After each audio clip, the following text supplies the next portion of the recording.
Welcome to 99 TV. నేను బ్రహ్మనాయుడు. మరొక big breaking. Nandamuri Balakrishna పైన ఫిర్యాదు చేసేందుకు చిరంజీవి గారి అభిమానులు సిద్ధమయ్యారు. అవును, మీరు వింటుంది నిజమే. గత 4 రోజుల క్రితం ఏపీ అసెంబ్లీలో హిందూపురం ఎమ్మెల్యేగా ఉన్నటువంటి ప్రముఖ సినీ నటుడు నందమూరి బాలకృష్ణ గారు మాట్లాడుతూ చిరంజీవి గారిని ఉద్దేశిస్తూ కాస్త వ్యంగ్యంగా మాట్లాడినటువంటి తీరు మీద 2 తెలుగు రాష్ట్రాల్లో ఉన్నటువంటి చిరంజీవి గారి అభిమానులు అగ్గి మీద గుగ్గిలమవుతూ ఉన్నారు. అసలు ఎలాంటి వివాదాలకి పోనటువంటి తమ అభిమాన నాయకుడిని ఆ విధంగా మాట్లాడటం ఏంటని చిరంజీవి గారి అభిమానులు ఫైర్ అవుతూ ఉన్నారు. అయితే బాలకృష్ణ వ్యాఖ్యలు చేసినటువంటి కొన్ని గంటల వ్యవధిలోనే సినిమా షూటింగ్లో నిమిత్తం యూరోప్లో ఉన్నటువంటి చిరంజీవి గారు ఒక లెటర్ రిలీజ్ చేశారు. ఆ లెటర్లో అనేకమైనటువంటి అంశాలు ప్రస్తావిస్తూ అసెంబ్లీలో బాలయ్య కాస్త వ్యంగ్యంగా మాట్లాడటం చూశానని చెప్పేసి చిరంజీవి గారు ఆ లేఖలో పేర్కొన్నారు. అప్పటి నుంచి కూడా బాలకృష్ణ గారి మీద చిరంజీవి గారి అభిమానులు అగ్గి మీద గుగ్గిలమవుతున్నారు. ఒక రకంగా చెప్పాలంటే జనసేన పార్టీలో ఉన్నటువంటి చాలామంది నాయకులు కార్యకర్తలు సైతం బాలకృష్ణ గారి వ్యాఖ్యల మీద తీవ్రమైనటువంటి అసంతృప్తిలో ఉన్నారు. కొంతమంది బహిరంగంగానే తమ అసంతృప్తిని వ్యక్తం చేసినా మరికొంతమంది మాత్రం లోపల రగిలిపోతున్నటువంటి మాట వాస్తవం. ఎలాంటి విభేదాలకు వివాదాలకు తావివ్వనటువంటి చిరంజీవి గారు లాంటి ఒక గొప్ప వ్యక్తిని ఉద్దేశిస్తూ అసెంబ్లీలో వ్యంగ్యంగా మాట్లాడినటువంటి తీరు ఏదైతే ఉందో బాలకృష్ణ, ఆ తీరు మీద అందరూ కూడా సర్వత్రా విమర్శలు వ్యక్తం చేస్తున్నటువంటి పరిస్థితి. అయితే కొద్దిసేపటి క్రితం మరి తాజాగా కనుక చూస్తే బాలకృష్ణ గారి మీద హైదరాబాద్ జూబ్లీహిల్స్ పోలీస్ స్టేషన్లో ఎఫ్ఐఆర్ నమోదు చేయించేందుకు చిరంజీవి గారి అభిమానులు సిద్ధమయ్యారు. బ్లడ్ బ్యాంకులో కొంతమంది అభిమానులు సమావేశమయ్యారు. అయితే ఈరోజు జూబ్లీహిల్స్ పిఎస్లో ఎఫ్ఐఆర్ నమోదు చేపించి రేపటి నుంచి ఆంధ్రప్రదేశ్ తెలంగాణ వ్యాప్తంగా వందలాది పోలీస్ స్టేషన్లలో ఎఫ్ఐఆర్ నమోదు చేసేందుకు బాలకృష్ణ గారి మీద కేసులు పెట్టేందుకు చిరంజీవి గారి అభిమానులు సిద్ధమయ్యారు. అయితే ఈ విషయం తెలుసుకున్నటువంటి చిరంజీవి గారు అభిమానులను గట్టిగానే హెచ్చరించారు. దయచేసి ఎవరో కూడా తొందరపడొద్దు, తొందరపాటు చర్యలకు దిగొద్దు. ఎందుకంటే మీరు తొందరపడి మాట్లాడినా, తొందరపడి దుందుడుకు చర్యలు చేపట్టినా మనకి అవతల వ్యక్తికి తేడా ఉండదని చెప్పేసి చిరంజీవి గారు చాలా స్ట్రాంగ్గా అభిమాన సంఘాల నాయకుల్ని హెచ్చరించినట్టు తెలుస్తుంది. ఎందుకంటే ఒకవేళ కనుక జూబ్లీహిల్స్ పోలీస్ స్టేషన్ బాలకృష్ణ గారి మీద చిరంజీవి గారి అభిమానులు కేసు నమోదు చేయిస్తే రేపటి నుంచి రాష్ట్ర వ్యాప్తంగా పోటాపోటీగా చిరంజీవి గారి అభిమానులు వివిధ పోలీస్ స్టేషన్లలో బాలకృష్ణ గారి మీద కేసులు నమోదు చేయించేందుకు ఏమాత్రం వెనకాడరు. ఆల్రెడీ చాలామంది చిరంజీవి గారి అభిమానులు బాలకృష్ణ గారి మీద కేసులు నమోదు చేయించేందుకు రంగం సిద్ధం అయినట్టు తెలుస్తూ ఉంది. అయితే ఈ విషయాలన్నీ తెలుసుకున్నటువంటి చిరంజీవి గారు వారిని వారించినట్టు తెలుస్తూ ఉంది. సో నిన్న చూస్తే ఉప ముఖ్యమంత్రి పవన్ కళ్యాణ్ గారితో చంద్రబాబు నాయుడు గారు భేటీ అయ్యారు. దాదాపు గంటన్నర పైగా ఈ భేటీ సుదీర్ఘమైనటువంటి భేటీ జరిగింది. ఎందుకంటే ప్రభుత్వం వచ్చిన సంవత్సరన్నర కాలంలో 3 సార్లు పవన్ కళ్యాణ్ గారు వైరల్ ఫీవర్కి గురయ్యారు.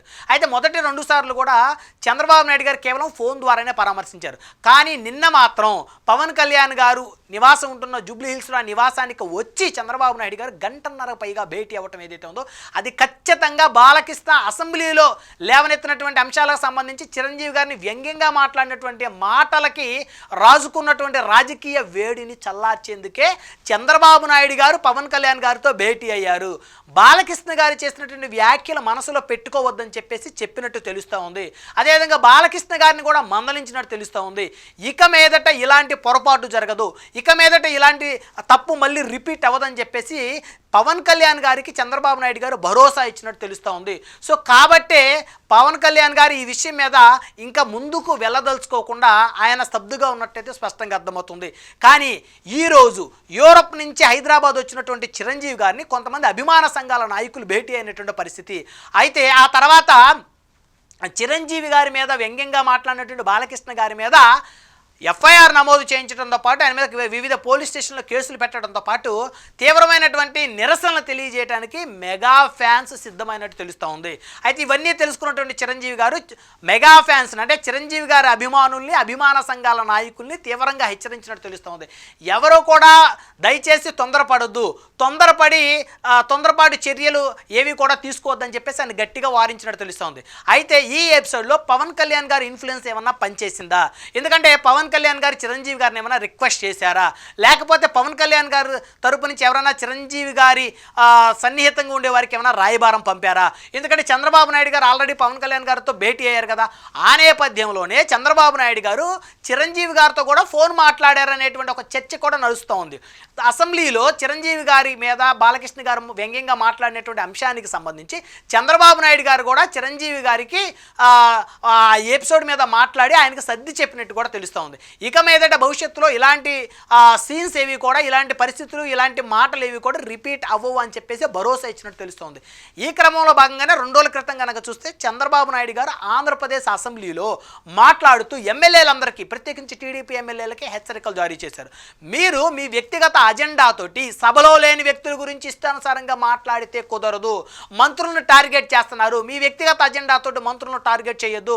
ప్రభుత్వానికి ఉపయోగపడేటువంటి వాటి మీదే మీరు మాట్లాడండి, ప్రజలకు ఉపయోగపడేటువంటి అంశాల మీదే మీరు మాట్లాడండి అని చెప్పేసి చంద్రబాబు నాయుడు గారు గట్టిగా క్లాస్ స్పీకర్. సో కాబట్టి మరి ఇప్పుడు చిరంజీవి గారు గట్టిగా తన అభిమాన సంఘాల నాయకుల్ని వారిస్తున్నారు. తొందరపడొద్దు, తొందరపడి అడుగు వేయొద్దు, ఒక మాట మాట్లాడినా, ఒక చర్య చేపట్టినా మళ్ళీ తిరిగి వెనక్కి తీసుకోలేం అని చెప్పేసి ఆయన చెప్పారు. కానీ బాలకృష్ణ గారి మీద ఫిర్యాదు చేసేందుకు సిద్ధమైనటువంటి చిరంజీవి గారి అభిమానులు వెనక్కి తగ్గుతారా? అసలు వారి డిమాండ్ ఏంటి? బాలకృష్ణ గారు బహిరంగ క్షమాపణ చెప్పాలి చిరంజీవి గారికి అని చెప్పేసి చిరంజీవి గారి అభిమాన సంఘాల నాయకులు పెద్ద ఎత్తున డిమాండ్ చేస్తున్నారు. ఎందుకంటే తమ అభిమాన నాయకుడిని, మాజీ కేంద్ర మంత్రిగా పనిచేసి పద్మవిభూషణ్గా దేశ ప్రజల చేత మన్ననలు పొందినటువంటి ఒక గొప్ప వ్యక్తిని ఇష్టానుసారంగా అసెంబ్లీలో అసందర్భంగా ఆయన మీద వ్యంగ్యంగా మాట్లాడినటువంటి మీరు క్షమాపణ చెప్పాల్సింది అంటూ చిరంజీవి గారి అభిమాన సంఘాల నాయకులు పెద్ద ఎత్తున బాలకృష్ణ గారి మీద ఒత్తిడి తెస్తున్నట్లు కూడా కనపడుతుంది. అయితే ఈ ఎపిసోడ్లో మరి చంద్రబాబు నాయుడు గారు ఇన్వాల్వ్ అయ్యి బాలకృష్ణ గారితో ఏమన్నా క్షమాపణ చెప్పించేటువంటి పరిస్థితి ఏమన్నా ముందుకు వెళ్తుందా? ఆ ప్రయత్నం ఆయన ఏమన్నా చేస్తారా? బాలకృష్ణ గారికి చంద్రబాబు నాయుడు గారు చెప్పినప్పటికీ క్షమాపణ చెప్పమని ఆయన చెప్పేటువంటి అవకాశం ఉంటుందా? ఎందుకంటే చాలామంది రాజకీయ మేధావులు, విశ్లేషకులు సైతం కూడా బాలకృష్ణ గారు తన వ్యాఖ్యలు తానంతటిగా తాను వెనక్కి తీసుకుంటే తప్ప ఈ యొక్క అంశం, ఈ రగిలినటువంటి చిచ్చు చల్లారదని చెప్పేసి చాలామంది తమ అభిప్రాయాలు వ్యక్తం చేస్తున్నారు. సో మొత్తానికి ఏదేమైనప్పటికీ కొద్దిసేపటి క్రితం చిరంజీవి గారి అభిమానులు తీసుకున్నటువంటి డెసిషన్ ఏదైతే ఉందో, జూబ్లీహిల్స్ పోలీస్ స్టేషన్లో బాలకృష్ణ గారి మీద ఫిర్యాదు చేసేటువంటి ఆ యొక్క నిర్ణయాన్ని ప్రస్తుతం చిరంజీవి గారు ఆ నిర్ణయాన్ని వెనక్కి తీసుకోమని చెప్పేసి గట్టిగా వారిస్తున్నట్టు తెలుస్తోంది. మరి వారు వెనక్కి తీసుకుంటారా, వెనక్కి తగ్గుతారా? లేదు చిరంజీవి గారి మాటను కూడా వారు పక్కన పెట్టేసి తమ అభిమాన నటుడు, తమ ఆరాధ్య దేవునటువంటి చిరంజీవి గారిని అవమానించిన వారి మీద ఖచ్చితంగా వారు చట్ట ప్రకారం ముందుకు వెళ్ళాలనేటువంటి ఆలోచనతో ఏమైనా ముందడుగు వేస్తారా? లేకపోతే పవన్ కళ్యాణ్ గారు ఏమైనా మధ్యవర్తిత్వం చేసి ప్రస్తుతానికి ఈ అంశాలు ఏవి కూడా ఇక ముందుకు వెళ్లకుండా, చిచ్చు రాజేసుకోకుండా ఇంతటితోటి సద్దుమణిగే విధంగా ఆయన ఏమన్నా మధ్యలో ఏమన్నా కల్పించుకునేటువంటి పరిస్థితి ఉంటుందా? సో చంద్రబాబు నాయుడు గారు ఈ అంశంలో ఏ మేరకు మరి ఆయన కూడా ఇన్వాల్వ్ అయ్యేటువంటి అవకాశం ఉంటుంది. ఆల్రెడీ పవన్ కళ్యాణ్ గారితో చర్చించారు కాబట్టి మళ్ళీ ఏమైనా చిరంజీవి గారికి ఫోన్ చేసి రిక్వెస్ట్ చేసి ఈ యొక్క గొడవను సద్దుమనిపేటువంటి ఒక చర్య ఏమన్నా చంద్రబాబు గారు ఏమైనా చేపడతారా? అసలు పరిస్థితి ఎటువైపు దారి తీస్తుంది అనేది వేచి చూద్దాం.